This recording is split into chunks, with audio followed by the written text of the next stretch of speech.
Hai teman tante semua, apa kabarnya? Pastinya baik-baik aja ya. Apa jadinya nih kalau kalian nggak boleh membuka mata? Karena membuka mata berarti kalian akan mati. Bagaimana cara kalian bertahan hidup dalam kondisi seperti itu? Kadang kita jalan aja bisa nggak sadar kesandung batu. Apalagi kalau kita nggak boleh melihat. Gimana ya teman tante? Yuk langsung saja kita saksikan bersama jalan ceritanya. Jangan lupa di subscribe dan di like ya videonya. Terima kasih. Tampak Sebastian dan anak perempuannya Anna yang sedang dikejar dan dirampok oleh 3 orang yang kelihatannya tidak bisa melihat. Sebastian sebenarnya bisa saja balas menyerang mereka, tapi Anna memohon agar dia tidak melakukannya.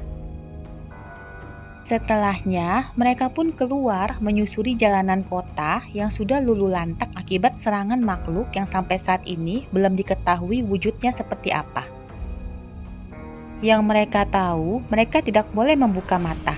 Jika mereka melihat makhluk itu, maka makhluk itu akan membuat mereka mengakhiri hidup sendiri.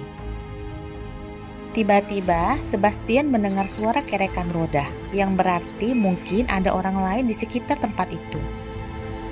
Dengan cepat, Sebastian menyuruh Anna bersembunyi, sementara dia mencoba berkomunikasi dengan orang-orang itu.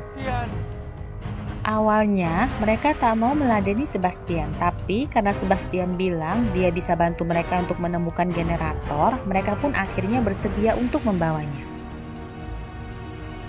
Di tempat itu, yang ternyata adalah sebuah terminal bus tertutup, Sebastian bertemu dengan dokter bernama Liliana yang membantu menjahit luka di wajahnya. Liliana yang sangat ramah itu juga sempat mencandai Sebastian yang bisa-bisanya KO dihajar oleh 3 orang yang gak bisa melihat. Malam harinya, Sebastian diam-diam mengendap masuk ke sebuah bis yang dijadikan tempat istirahat seluruh kelompok itu. Lalu mencoba menyalakan mesin untuk membawanya keluar dari tempat itu. Liliana yang terbangun mencoba menghentikan Sebastian, akan tetapi sudah terlambat. Sebastian yang berhasil menyalakan mesin bis segera menerjang ke arah pintu keluar. Dan dengan tertati-tati, Sebastian pun bergegas merangkak keluar, tepat pada waktu makhluk asing itu tiba.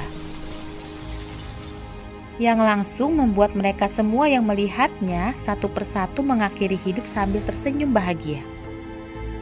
Kecuali Sebastian yang ternyata sudah dipilih dan dipengaruhi oleh makhluk itu untuk menjebak para manusia yang bersembunyi. Sebastian yang selama ini melihat cahaya terang setiap kali makhluk itu membunuh manusia, mengira dia telah menolong jiwa mereka, seperti gembala yang menolong domba-domba yang tersesat. Karena makhluk itu menggunakan image Anna, anaknya yang ternyata telah meninggal untuk mempengaruhi Sebastian. Dengan memberikan janji, bila dia terus menolong para manusia itu, suatu saat mereka akan berkumpul kembali, lengkap dengan istrinya yang juga sudah meninggal. Cerita lalu flashback ke 9 bulan sebelumnya, saat pertama kali makhluk-makhluk itu bermunculan dan langsung membuat kekacauan di seluruh negara Eropa. Sebastian yang menyaksikan itu lewat berita televisi segera bergegas untuk menjemput Anna dari sekolah. Meskipun harus terpaksa menggunakan kereta api karena mobilnya rusak tertimpa orang yang meloncat dari gedung. Tapi pada saat kereta itu sampai, otomatis semua yang ada di situ dan melihat makhluk itu langsung melompat ke arah kereta yang lewat, kecuali Sebastian yang segera beranjak pergi dari tempat itu. Dan akhirnya berhasil menjemput Anna di sekolahnya pulang dengan selamat. Akan tetapi, pada saat mereka bertemu Laura, istrinya, karena terburu-buru, Laura pun tewas tertabrak oleh sebuah mobil yang melintas kencang. Kembali ke masa kini, di mana saat ini Sebastian bertemu dengan wanita bernama Claire beserta rombongannya. Seperti biasa, Sebastian mencoba meyakinkan mereka untuk membawanya dengan iming-iming akan memberitahu tempat penyimpanan generator. Dan sekali lagi usahanya berhasil. Mereka pun membawa Sebastian pulang ke persembunyian mereka.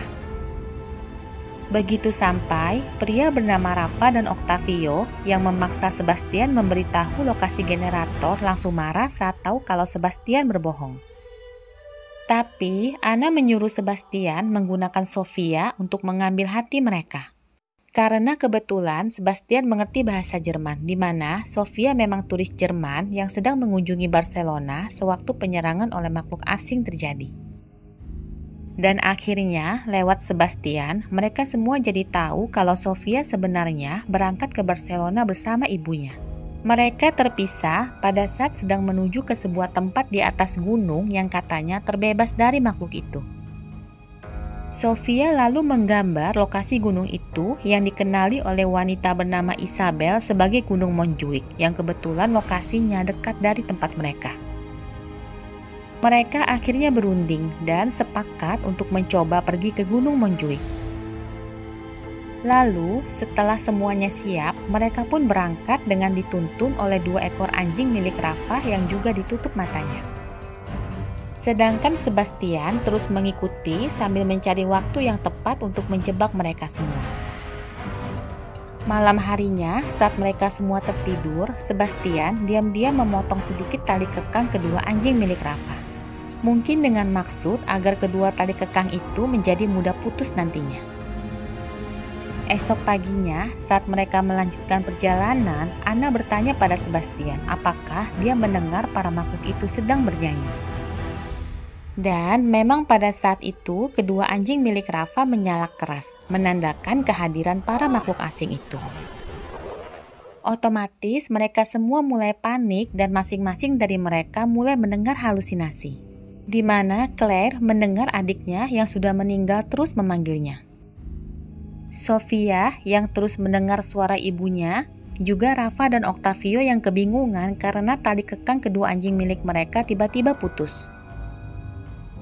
Semua itu membuat mereka jadi terpencar, sehingga tidak sadar kalau Sofia sudah akan membuka penutup matanya. Untung saja Octavio datang pada saat yang tepat untuk menolong Sofia. Sedangkan Rafa yang terus mencari kedua anjingnya akhirnya membuka penutup matanya karena tidak tega mendengar suara anjingnya yang seperti sedang kesakitan. Dan pada saat itu anjing miliknya datang dan menyala kencang pada makhluk itu karena tuannya telah tewas sehingga penutup matanya pun terbuka, yang membuatnya langsung terpengaruh dan menggigit tangan Roberto yang baru saja tiba di situ. Sementara itu, Octavio akhirnya berhasil menemukan sebuah pintu rumah yang terbuka dan langsung meniup peluitnya untuk memberi tanda arah pada yang lain. Setelah semuanya masuk ke dalam, termasuk Sebastian, Rafa pun dengan cepat menutup pintu itu kembali. Sebastian yang melihat Sofia terus menangis langsung menghampiri dan memberinya sebuah kalung malaikat yang dulunya adalah milik Anna. Sehingga Anna yang melihat itu pun protes mengapa Sebastian memberikan kalung miliknya pada Sofia. Anna lalu mengingatkan Sebastian bahwa Sofia bukan putrinya. Dia hanya domba tersesat yang harus dituntun oleh Sebastian untuk menemukan jalannya. Tak berselang lama, Claire datang membahas tentang para makhluk yang kelihatannya dapat memasuki pikiran manusia. Makhluk itu bisa menjelma menjadi apapun yang menjadi harapan terdalam hati manusia dan memanipulasinya. Anna yang mendengar itu langsung mengingatkan Sebastian agar jangan mendengarkan perkataan Claire. Mendadak Isabel berteriak keras karena Roberto sepertinya mengalami demam tinggi akibat infeksi dari luka gigitan di tangannya. Hal itu membuat Claire, Octavio, dan Sebastian memutuskan untuk memeriksa beberapa unit yang ada di gedung itu untuk mencari antibiotik. Dan karena gedung itu adalah apartemen, maka sebelum masuk unit mereka tak lupa mengenakan penutup mata mereka. Jaga-jaga kalau ada jendela di unit itu yang masih belum ditutup. Mereka pun berpencar untuk memeriksa seisi ruangan sambil memastikan apakah kondisi sudah aman untuk bisa melepas penutup mata mereka. Tapi, Sebastian yang melihat jendela di ruang makan belum tertutup berbohong pada Octavio kalau ruangan itu sudah aman. Sehingga Octavio yang percaya langsung melepas penutup matanya. Namun ada yang aneh. Kali ini Sebastian tak melihat cahaya terang keluar dari tubuh Octavio. Lalu, saat Anna menyuruh Sebastian untuk melepas penutup mata Claire yang baru saja datang, Sebastian terdiam, jadi ragu untuk melakukannya. Dan pada akhirnya, Sebastian memilih mengikuti Claire yang bergegas keluar dari tempat itu sambil menghiraukan Anna yang terus mengingatkannya. Begitu kembali, Claire memberikan antibiotik yang sempat ditemukannya pada Roberto sambil memberitahu kejadian yang menimpa Octavio. Di mana menurut Sebastian, Octavio lupa menutup salah satu jendela. Hal itu tentu saja membuat Isabel yang mendengarnya jadi heran, karena Octavio biasanya teliti dan jarang ceroboh. Sementara itu, Anna terus bertanya pada Sebastian mengapa dia tak membuka penutup mata Claire. Sebastian pun bilang kalau dia tak melihat cahaya terang keluar dari tubuh Octavio saat itu, sehingga membuatnya ragu. Anna hanya menjawab, kelihatannya Sebastian mulai kehilangan keyakinan akibat terlalu sering mendengar ocehan Claire. Mendengar itu, Sebastian bertanya lagi, bagaimana jika dia bukan gembala, melainkan serigala? Tak berselang lama, mereka semua pun memutuskan untuk kembali melanjutkan perjalanan. Tapi lagi-lagi mereka mendapatkan rintangan. Sebastian melihat jalanan yang mereka lewati penuh dengan simbol mata. Di mana simbol itu adalah simbol kelompok yang dipimpin oleh seorang pendeta bernama Esteban yang juga telah dipilih oleh para makhluk untuk menjebak manusia. Hanya saja bedanya, Esteban memiliki pengikut dan menggunakan cara paksa untuk menangkapi orang-orang. Otomatis Sebastian yang keyakinannya mulai goyah langsung waspada dan berusaha membawa mereka menghindari tempat itu. Apalagi begitu melihat satu pengikut Esteban yang menghadang mereka dengan motornya.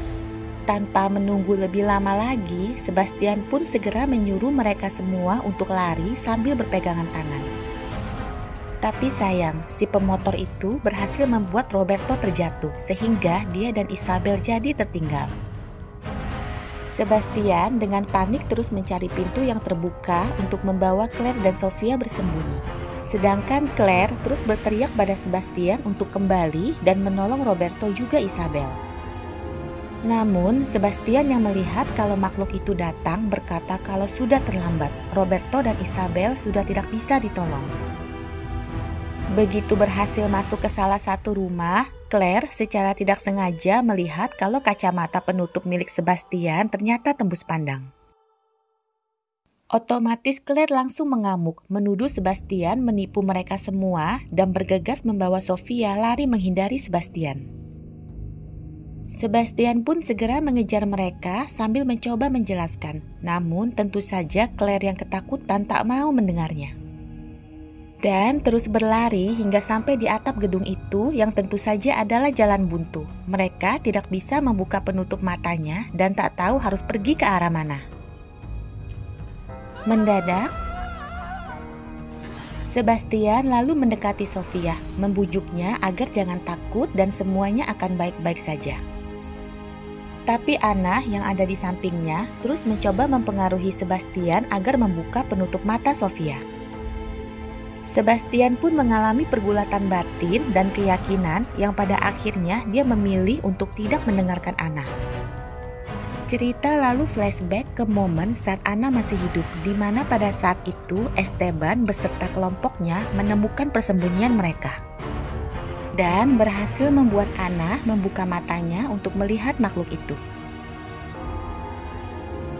Sehingga di momen itu Sebastian pun kehilangan Anna, sekaligus menemukan Anna kembali yang adalah ilusi dari si makhluk. Hal itu karena rasa duka Sebastian membuatnya rapuh dan mudah dipengaruhi. Kembali ke masa sekarang, di mana Sebastian menghampiri Claire yang sempat pingsan karena terjatuh dan berusaha menenangkannya. Setelahnya, Sebastian mencoba meyakinkan bahwa dia bisa memandu mereka untuk sampai ke Gunung Monjiak. Claire tentu saja sulit untuk percaya kembali pada Sebastian, tapi karena tak ada pilihan lain dan juga pengikut Esteban yang terus mengejar, akhirnya Claire pun terpaksa mencoba untuk percaya sekali lagi pada Sebastian. Tapi mendadak salah satu pengikut Esteban muncul. Sebastian pun segera mengenakan penutup matanya sambil menyuruh Claire dan Sofia untuk tetap di belakangnya.